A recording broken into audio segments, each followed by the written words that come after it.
नमस्कार साथियों, हंस वाहिनी जीके क्लासेज में आप सभी लोगों का हार्दिक स्वागत है। मैं रणवीर सिंह राठौड़। हम लोग पढ़ेंगे साथियों एक और बेहतरीन इतिहास का टॉपिक। इतिहास का अपना अंतिम टॉपिक है राजस्थान का एकीकरण। और राजस्थान का एकीकरण साथियों एक बहुत ही अच्छा टॉपिक है। हर एक एग्जाम में यहाँ से प्रश्न आते हैं, तो मैं इस टॉपिक को आपको एक बेहतर तरीके से पूरी तरह से करवाने की कोशिश करूंगा। अगर आप लोगों का पहले पढ़ा हुआ है तो भी इस टॉपिक को फटाफट आप लोग देख जरूर लीजिए। तो साथियों मैं अभी ये टॉपिक शुरू कर रहा हूँ, तो हो जाइए तैयार साथियों, हो जाइए तैयार, है ना। बिल्कुल शुरू करते हैं। राजस्थान का एकीकरण। राजस्थान के एकीकरण की बात की जाएगी साथियों, तो आप लोगों को पता है भारत जब आज़ाद हुआ था उस समय भारत के अंदर लगभग 565 जो रियासतें थी, उन रियासतों के एकीकरण की प्रक्रिया के साथ ही सब कुछ एकीकरण की प्रक्रिया शुरू हो जाती है। ठीक है, तो बात करते हैं। मैंने कुछ फैक्टों को यहाँ पर लिख दिया है ताकि आप लोगों के लिए बहुत इंपॉर्टेंट है। वैसे ये सामान्य चीज़ें, लेकिन फिर भी मैंने इसको आरंभिक तौर पर पेश करने की कोशिश की है। जो भी चीज़ आपके नहीं ध्यान में तो उसको आप कवर कर लेना। तो सबसे पहले देखिए साथियों, हमें पता है 3 जून 1947। मैं आप लोगों को ये बता देता हूँ कि ब्रिटेन के प्रधानमंत्री क्लाइमेट एटली ने जब भारत के यानी कि आज़ाद होने की घोषणा कर दी थी, तो उसके बाद क्या आया, देखिए ये देखो 3 जून 1947 को लॉर्ड माउंटबेटन, ध्यान रखना लॉर्ड माउंटबेटन भारत के अंतिम वायसराय थे। ठीक है, ध्यान रखना अंतिम वायसराय थे।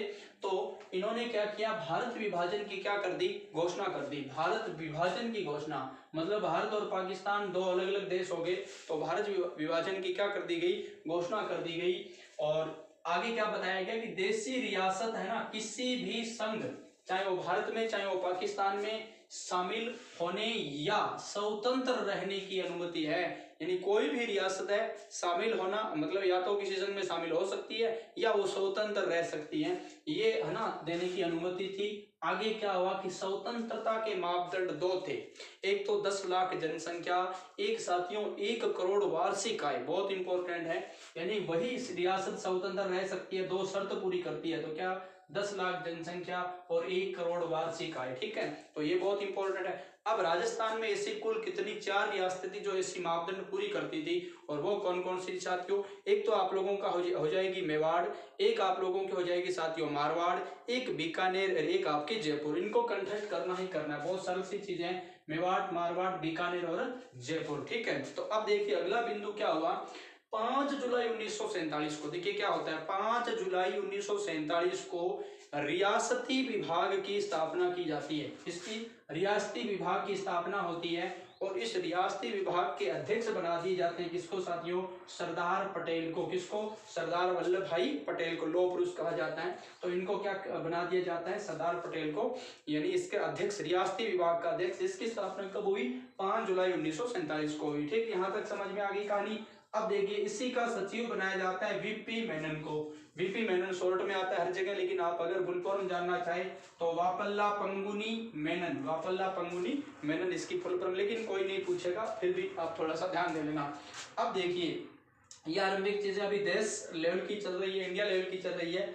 विलय प्रक्रिया के तहत साथियों राजस्थान की कुछ बात करते हैं। विलय जो प्रक्रिया के तहत सर्वप्रथम राजस्थान की शामिल होने वाली जो रियासत थी, 7 अगस्त 1947 को बीकानेर, और बीकानेर के सादुल सिंह ने विलय पत्र पर सर्वप्रथम हस्ताक्षर किए थे, ध्यान देना। और सबसे अंत में पूछा जाए तो 14 अगस्त 1947 धौलपुर के उदय भान सिंह, धौलपुर के कौन, उदय भान सिंह, ये कहते हुए है ना, इसने माउंटबेटन को ये कहा था कि हमारे पूर्वजों ना हमारे तुम्हारे पूर्वजों और हमारे तुम्हारे शासकों और हमारे पूर्वजों के मध्य के जो संबंध है वो क्या हो गए, अब खत्म हो गए हैं। ठीक है, तो विलय पत्र पर हस्ताक्षर किए गए।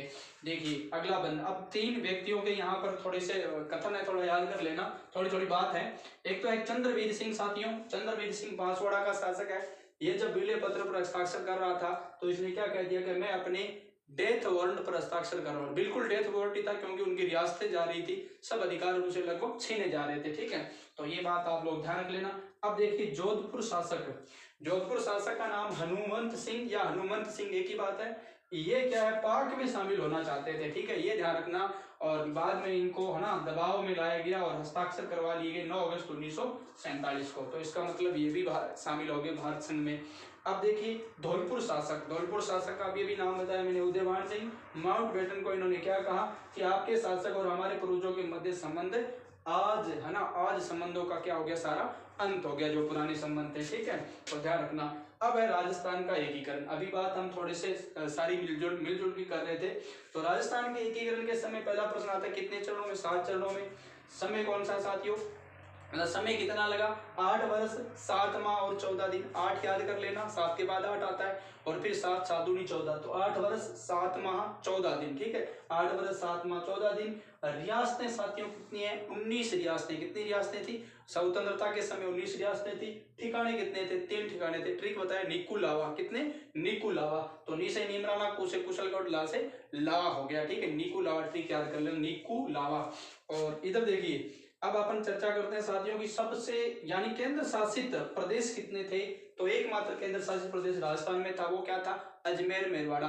भारत के संदर्भ में अगर चर्चा करें तो साथियों ध्यान रखना, 4 केंद्र शासित प्रदेश थे, ABCD, ठीक है, ABCD कई बार बता चुका हूं। ए से अजमेर, बी से बलूचिस्तान, सी से कुर्ग याद कर लेना, डी से दिल्ली याद कर लेना, ठीक है। बलूचिस्तान पाकिस्तान में चला गया, सी कुर्ग, कुर्ग कर्नाटक में, और दिल्ली, दिल्ली है ही जानते हो, और ए अजमेर मेरवाड़ा। तो भारत में 4 ही क्या थे, केंद्र शासित प्रदेश थे, और 565 रियासतें थी, ठीक है। उसमें 565 में से यानी 562 तो मिल गई, लेकिन 3 को बहुत ही ज्यादा जबरन से मिलाया गया। अब देखिए, आ जाते हैं अपन लोग इधर, इस सबसे यहां तक आ गए हैं 19 रियासतों में साथियों, ये थोड़ा ध्यान रखना, सबसे प्राचीन रियासत थी मेवाड़। सब लोग जानते हो, आपको पता है। नवीन कौन सी थी, झालावाड़, जो कि 1938 में मदन सिंह के द्वारा, है ना, वो 566 की आप चर्चा पहले भी कर चुके, 560 सॉरी, तो वो भी आप लोग ध्यान रख लेना। और वो नवीन वाली, नवीन झालावाड़ 1938 मदन सिंह, ठीक है, तो ये भी ध्यान रखना। और सबसे बड़ी मारवाड़, देखिए सबसे बड़ी जो रियासत है वो कौन सी है, मारवाड़ है, यानी जोधपुर, ठीक है। और सर्वाधिक जागीरों वाली रियासत भी मारवाड़ी है, यानी जोधपुर है। और सबसे छोटी रियासत कौन सी है साथियों, शाहपुरा है। कौन सी है, शाहपुरा है। और एकमात्र मुस्लिम जो रियासत है वो कौन सी है, टोंक है। और टोंक के कौन है, नवाब अमीर खां पिंडारी, इन्होंने स्थापना की थी, आपको पता होगा। तो एकमात्र मुस्लिम रियासत टोंक है। और जाट रियासत कितनी थी साथियों, 2, भरतपुर और धौलपुर। ये मैंने आरंभिक थोड़ी सी जानकारी आप लोगों को दी है, जो कि बहुत ही जरूरी होती है। तो एकीकरण का टॉपिक हम यहाँ शुरू कर रहे हैं। कुछ महत्वपूर्ण चीजें मैंने आप लोगों को बताई, याद होगी मुझे लगता है। बहुत सरल थी। 3 जून 1947 को क्या हुआ, लॉर्ड माउंटबेटन ने विभाजन की घोषणा कर दी। साथ में ये कहा, है ना, कि दोनों में से आप किसी में मिल सकते हो। फिर शर्त रख दी, क्या शर्त थी, 2 शर्त थी, 10 लाख जनसंख्या, 1 करोड़, 4 पूरी कर रहे हैं। कौन कौन, मेवाड़, मारवाड़, बीकानेर और जयपुर। और फिर बात की थी 5 जुलाई 1947, रियासती विभाग अध्यक्ष पटेल, और उधर सरदार, है ना, वो आपका सचिव कौन हो गया, VP मेनन। और फिर विलय प्रक्रिया की बात की थी 7 अगस्त 1947, प्रथम कौन था, सादुल सिंह, बीकानेर। और सबसे अंत में कौन, धौलपुर, ठीक है, याद कर लेना, उदय भान सिंह। और चंद्रवीर सिंह ने कहा, क्या काम है, अपने डेथ वारंट पर हस्ताक्षर कर रहा हूँ।